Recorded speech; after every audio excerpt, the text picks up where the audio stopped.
जब भी Protestant reformation की बात होती है ना, तो कुछ नाम हैं जो सबसे पहले हमारे दिमाग में आते हैं, है ना? ये वो लोग थे जिन्होंने मतलब चर्च और दुनिया को हमेशा हमेशा के लिए बदल कर रख दिया।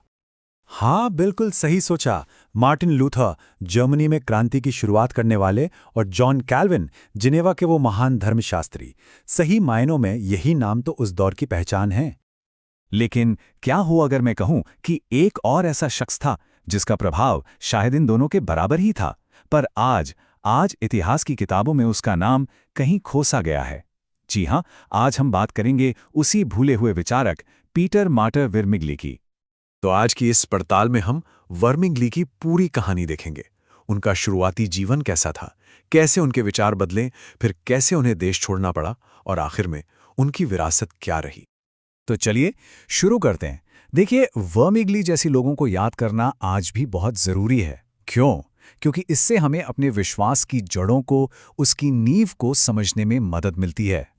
तो कहानी शुरू होती है इटली के फ्लोरेंस शहर से। पीटर मार्टर वर्मिग्ली का जन्म एक काफ़ी अमीर परिवार में हुआ था, और कमाल की बात यह है कि उनकी शुरुआती पढ़ाई घर पर ही हुई, और उनकी माँ ने ही उन्हें लैटिन सिखाई। सोचिए, उस जमाने में लैटिन ज्ञान की भाषा हुआ करती थी। और सिर्फ 16 साल की उम्र में वो एक भिक्षु बन गए, और अपनी तेज बुद्धि की वजह से बहुत जल्दी मशहूर भी हो गए। उनकी लगन देखकर उन्हें भेजा गया पादुआ विश्वविद्यालय, जो समझ लीजिए उस समय का ऑक्सफोर्ड या हार्वर्ड था। वहां 8 साल की कड़ी पढ़ाई के बाद 1525 में उन्हें डॉक्टर की उपाधि मिल गई। लेकिन वर्मिग्ली की खास बात यह थी कि वो सिर्फ दूसरों के कही बातों पर यकीन नहीं करना चाहते थे, वो खुद सच्चाई के तह तक जाना चाहते थे। इसीलिए उन्होंने मूल ग्रंथों को पढ़ने के लिए खुद से भाषाएं सीखीं। मध्ययुगीन धर्मशास्त्रियों को पढ़ने के लिए लैटिन, अरस्तु के लिए ग्रीक, और तो और पुराने नियम को समझने के लिए हिब्रू भी सीख ली। और बस यही ज्ञान उनके विश्वास को बदलने की वजह बना। अब वो सिर्फ एक विद्वान नहीं थे, वो एक पुजारी और मठाधीश भी थे। और उनके जो ये नए सुधारवादी विचार थे, वो उन्हें सीधे सीधे चर्च के उसूलों के खिलाफ खड़ा कर रहे थे। देखिए, शुरू में तो वर्मिग्ली ने चर्च को अंदर से ही सुधारने की कोशिश की। जैसे स्पोलेटो में जब वो मठाधीश थे, तो उन्होंने भिक्षुओं की फिजूल खर्ची पर रोक लगा दी, और जो पैसा बचा उससे गरीबों की मदद की। फिर नेपल्स में उन्होंने लूथर जैसे दूसरे सुधारकों को पढ़ना शुरू किया, और लूका में तो उन्होंने कैल्विन के जिनेवा जैसा मॉडल बनाने की भी कोशिश की। लेकिन उनके जीवन का जो टर्निंग पॉइंट था, वो था नेपल्स में दिया गया एक उपदेश, जब उन्होंने बाइबल के आधार पर परगेटरी के सिद्धांत पर सवाल उठा दिया, यानी मृत्यु के बाद आत्मा को शुद्ध करने वाली जगह। तो ये चर्च के अधिकार को सीधी चुनौती थी, और नतीजा, उन पर उपदेश देने से पाबंदी लगा दी गई। ये पहली बार था जब उनकी पढ़ाई और चर्च के सिद्धांतों में सीधी टक्कर हुई। और यहां से वर्मिग्ली के जीवन का सबसे नाटकीय और सबसे जोखिम भरा अध्याय शुरू होता है। अब उन्हें अपने विश्वास की वजह से भागना पड़ा, और ये जो सफर था वो पूरे यूरोप में रिफॉर्मेशन पर एक बहुत गहरी छाप छोड़ने वाला था। उन्हें अपनी जान बचाने के लिए इटली से भागना पड़ा। किससे? रोमन धर्माधिकरण से, जो उस वक्त चर्च की एक तरह की अदालत थी जो विधर्मियों को सजा देती थी।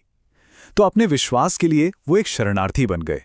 पहले ज्यूरिक गए, फिर स्ट्रासबर्ग पहुंचे, और वहां जाके आखिरकार उन्हें वो काम करने का मौका मिला जो वो हमेशा से करना चाहते थे, हिब्रू से सीधे पुराना नियम पढ़ाना।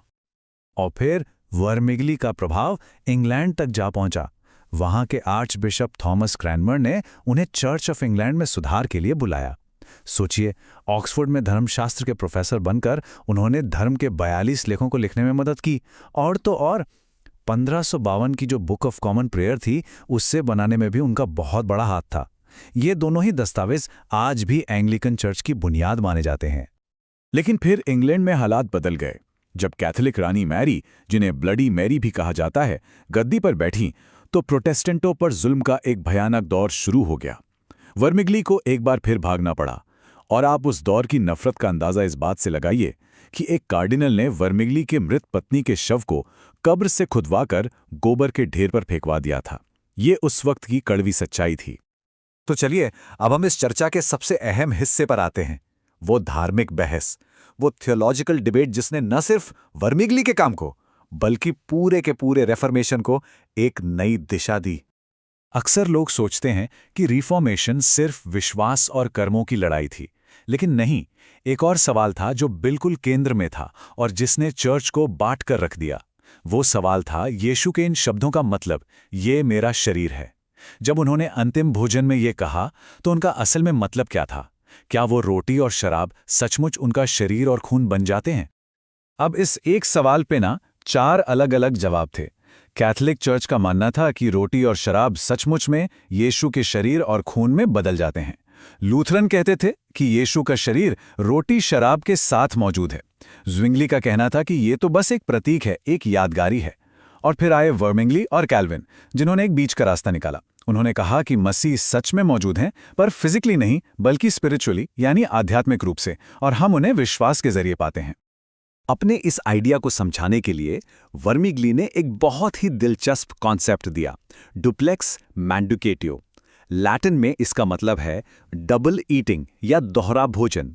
मतलब प्रभु भोज के समय 2 काम एक साथ हो रहे हैं। एक, हमारा मुंह जो है वो रोटी और शराब को खा रहा है, और ठीक उसी समय हमारी आत्मा विश्वास के जरिए स्वर्ग में मसीह के शरीर और खून से पोषण पा रही है। इसे एक और आसान तरीके से समझते हैं। फर्क है चिन्ह और जिस चीज का वो चिन्ह है के बीच में। रोटी और शराब चिन्ह है, बिल्कुल एक हाईवे साइन की तरह, जो आपको मंजिल की तरफ इशारा तो करता है, पर वो खुद मंजिल नहीं है। असली मंजिल यानी चिन्हित वस्तु वो है मसीह का अनुग्रह, जो हमें इन चिन्हों के जरिए विश्वास करने पर मिलता है। तो आखिर में चलिए देखते हैं कि वर्मिंगली की विरासत क्या थी, एक इंसान के तौर पर वो कैसे थे, और क्यों ये भूले हुए सुधारक आज भी हमारे लिए इतने अहम हैं। उनके एक दोस्त थे जोशिया सिमिलर। उन्होंने वर्मिग्ली के बारे में लिखा कि वो एक ऐसे स्कॉलर थे जो हमेशा बाइबल पर फोकस करते थे। उनकी खासियत थी कि वो मुश्किल बातों को आसान बना देते थे, बाइबल के उलझे हुए हिस्सों को साफ हिस्सों से समझाते थे और हमेशा पुराने विद्वानों की बातों को बहुत ही सलीके से पेश करते थे। और वर्मिग्ली का ये असर उनके छात्रों के जरिए और भी फैला। रिचर्ड हुकर, जो एक बहुत बड़े एंग्लिकन धर्मशास्त्री थे, उन्होंने क्या लिखा? उन्होंने लिखा कि मसीह की असली मौजूदगी रोटी या शराब में नहीं, बल्कि उसको ग्रहण करने वाले विश्वासी में होती है।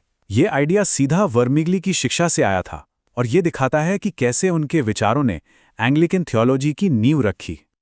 तो वर्मिग्ली की ये पूरी कहानी हमें आज एक बड़े सवाल पर लाकर छोड़ देती है कि कैसे रोटी और शराब को लेकर हुई 500 साल पुरानी एक बहस आज भी दुनिया भर के लाखों लोगों के लिए उनके विश्वास और उनकी उपासना का तरीका तय करती है। ये सोचने वाली बात है।